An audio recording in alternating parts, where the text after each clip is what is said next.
You don't buy a car, not really. You buy a monthly number, and then you defend that number like it says something about who you are. A man walks into a dealership on a Saturday afternoon. He doesn't say, "I'm here to spend $38,000. He says, "I need to keep it under $600 a month." That's the entire game, and almost nobody notices they're playing it. Because once the conversation becomes about the payment, the price disappears, the interest disappears, the timeline disappears, and what's left feels manageable, reasonable, even justified. That's how a depreciating machine becomes a personal identity. That's how a liability turns into something people protect, defend, and sometimes even feel proud of. And that's what we're unpacking today. Not just car payments, but the system behind them, why it exists, why it's so effective, and why so many people, smart people, end up locked into it for years longer than they ever planned. Right now, this matters more than it used to, because the average car payment has quietly crossed into territory that used to belong to rent. In many places, people are paying more for their car than they are for their savings, more for their car than for investing, sometimes more than for their own financial future. And yet, if you ask them about it, they won't say they're struggling. They'll explain it, they'll rationalize it, they'll defend it. Because by the time the payment is signed, it's no longer just a financial decision. It's a story. Let's start with how this actually works. Not the surface version, the real version. You walk into a dealership. Maybe you've done some research, maybe you haven't. Doesn't matter much. You've already anchored yourself to a monthly number, 500, 501, 502. Whatever feels comfortable, that word does a lot of damage. Because comfortable doesn't mean affordable. It means familiar. It means something that fits into your current life without forcing change. So the salesperson doesn't sell you a car. They reverse engineer your payment. You say, "I can do $600 a month." They think, perfect. Now they can stretch everything else around that number. Price goes up, extend the loan. Interest rate is high, extend the loan. Add-ons, fees, warranty, doesn't matter. Extend the loan. 5 years becomes 6. 6 becomes 7, sometimes even 8. And suddenly, a car that costs $32,000 turns into a $600 monthly obligation for most of a decade. It feels smaller, but it's not. It's just stretched thinner, like debt diluted over time until it looks harmless. Here's the part most people don't sit down and calculate. Not because they can't, but because the system is designed so they don't have to. Let's say you finance a car for $35,000 at around 7% interest. Over 72 months, your monthly payment lands somewhere in the mid-500s. Feels reasonable. But over those 6 years, you're not paying $35,000. You're paying closer to $42,000. That extra $7,000? That's not for the car. That's for the privilege of time. And time, in this system, is expensive. Now stretch that same loan to 84 months. The monthly payment drops. Maybe now it's $500. Feels better. But the total cost climbs even higher. Because the longer you stay in debt, the more the system extracts. Quietly, consistently, predictably. And here's where it gets interesting. Because most people don't regret the car immediately. In fact, for the first year or two, everything feels fine. New car, smooth ride, no major issues. The payment blends into life, becomes routine, like a subscription you barely think about. But then something subtle happens. The car starts losing value, faster than the loan balance drops. And now you're in a position most people never planned for. You owe more than the car is worth. That's not a rare scenario. It's the default, especially with long-term loans. So now you're not just making payments, you're making payments on something you couldn't sell without taking a loss. You're financially stuck in something that was marketed as freedom. And yet, people don't panic. They adjust. They normalize it. They say things like, well, I needed a reliable car, or it's worth it for the peace of mind. And sometimes, that's true. But often, it's a story layered on top of a decision that was never fully examined, because the system doesn't encourage examination. It encourages movement. Sign here. Drive away. Start paying. There's another layer most people don't see.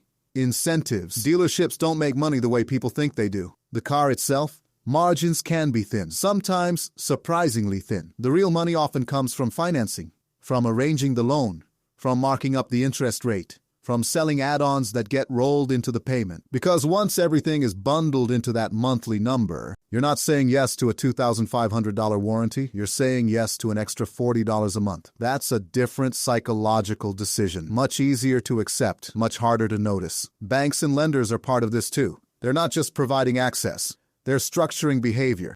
Longer loans mean more interest collected. Higher payments relative to income mean more dependence on continued cash flow. The system works best when people stay in motion. Trade in the car before it's paid off. Roll the remaining balance into a new loan. Start again.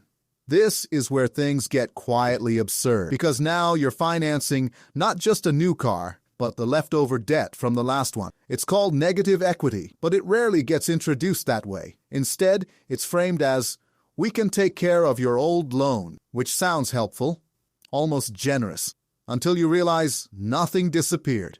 It just moved forward into a new, larger obligation. At this point, something shifts. The car isn't just transportation, it's a financial loop, and the loop is stable, predictable, self-reinforcing. You get used to having a payment, so when one ends, replacing it feels normal, even expected. You don't experience the absence of a payment as relief. You experience it as an opportunity to upgrade. And that's where identity starts creeping in. Because cars aren't neutral objects. They signal things: status, taste, success, even if we pretend they don't. So when someone questions the payment, it doesn't feel like they're questioning a financial decision. It feels like they're questioning the person. That's why the defenses come out. I work hard. I deserve this. It's not that bad. And again, sometimes it isn't. But the intensity of the defense often has less to do with the numbers and more to do with what the car represents. Let's pause here, because this isn't about shaming anyone for having a car payment. That would miss the point entirely. The point is to understand the structure, because once you see it clearly, you can decide how much of it you want to participate in and how much of it you've been pulled into without realizing. There's a phrase that gets used a lot in personal finance: good debt and bad debt. Car loans usually fall into the bad category. Not because they're evil, but because the asset loses value rapidly, predictably. You're borrowing money to buy something that becomes less valuable over time, while the cost of borrowing increases the total you pay. That's a tough equation to win, but the system reframes it, not as a financial trade-off, but as a lifestyle upgrade. Convenience, safety, image, all valid things, all real considerations. But when they're bundled together, they blur the financial clarity. Here's another uncomfortable detail.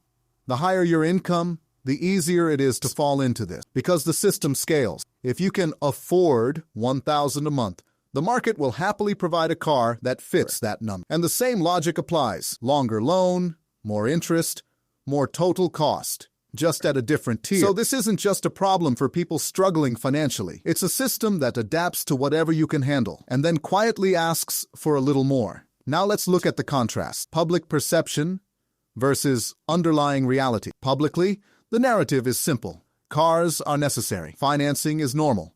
Payments are just part of life. And again, there's truth in that. In many places, you do need a car, and paying up front isn't always realistic. But the underlying reality is more nuanced. The system doesn't just provide access. It maximizes extraction. It finds the highest monthly number you'll accept and builds a structure around it. And because that structure is normalized, it rarely gets questioned. Imagine if we flipped the framing. Instead of asking, "What can I afford per month?" we asked, "What is this actually costing me over time?" Total cost, interest paid, depreciation, opportunity cost. Because every dollar going into a car payment is a dollar not going somewhere else. Savings, investments, flexibility. And that trade-off is rarely made explicit, because explicit trade-offs slow decisions. And this system thrives on speed. There's also timing. Cars don't break down all at once. They degrade gradually. But the market encourages replacement early, before major issues, before inconvenience, before discomfort. So people trade in functional cars for newer ones with fresh payments. Not because they have to, but because the system nudges them to. New features, better safety, improved efficiency. Again, all real, all valuable, but also part of a cycle. Let's talk about long-term implications, because this is where things compound. If you carry a car payment continuously for, say, 20 years, you're not just paying for a series of vehicles. You're consistently allocating a portion of your income to something that declines in value over and over.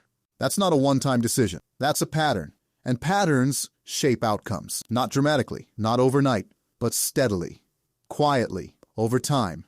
The difference between someone who always has a payment and someone who periodically doesn't can be substantial.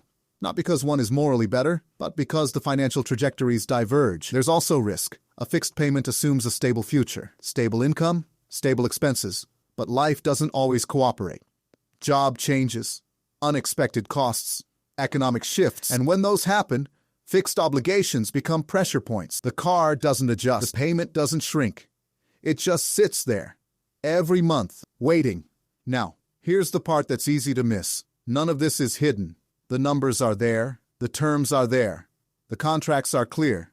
But clarity isn't the same as attention. And the system is built to direct attention, away from the total picture, and toward the monthly slice, because that's where decisions feel easiest. So people defend the payment, not because they've calculated everything and concluded it's optimal, but because the system made it feel normal. And once something feels normal, challenging it feels unnecessary, or even uncomfortable. But if you zoom out, the question becomes harder to ignore. What are you actually buying? Transportation? Convenience, identity, time, and how much of that cost is visible versus hidden in the structure of the payment itself. There's no clean ending here. No simple rule like, never finance a car. That wouldn't be realistic, but there is a clearer lens, one that separates the object from the system around it. Because once you see the system, you start noticing things. Why the conversation always comes back to monthly numbers. Why longer terms are quietly encouraged. Why trading in early feels so easy. Why the payment never really goes away. And maybe the most uncomfortable question of all, if the payment disappeared tomorrow, would you feel relief, or would you immediately start looking for the next one?